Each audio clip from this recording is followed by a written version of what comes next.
So 2 days ago, Israel launched a bombing campaign dubbed Operation Protective Edge against Gaza that's still ongoing.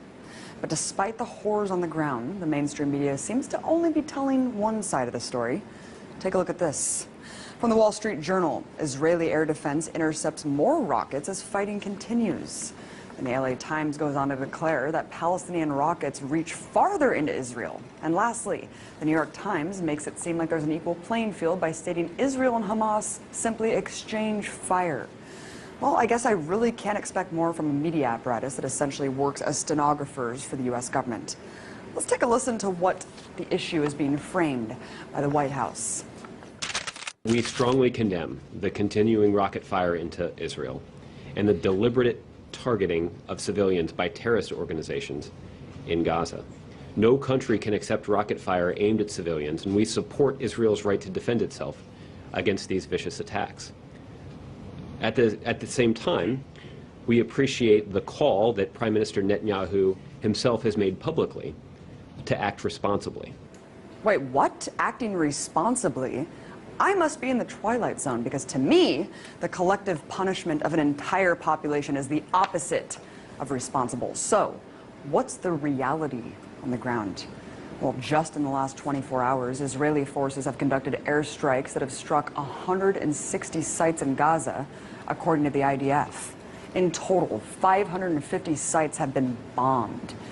And considering the fact that Gaza is one of the most densely populated places on Earth, with over 1 million inhabitants, any aerial strike conducted in the region almost certainly means civilian deaths. In fact, at the time of this broadcast, the strikes have killed at least 53 Palestinians, including 8 children and an 80-year-old woman.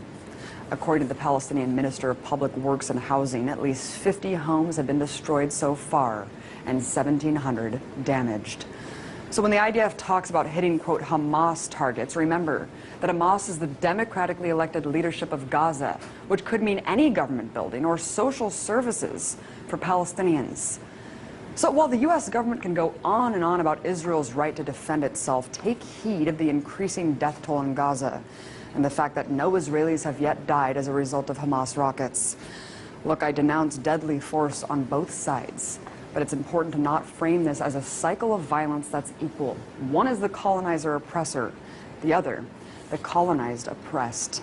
As IDF General's son Nico Piled said just yesterday on the show, there are 2 choices for Palestinians in occupied territories: to completely surrender or resist. And resistance is what we're seeing now. I'm sick of my Palestinian friends losing their friends and family every time Israel goes on the offense against innocent people living in an open-air prison. So if demolishing homes, conducting mass arrests, and bombing civilians is, quote, responsible, I shudder to think how many people have to die in order to define irresponsible.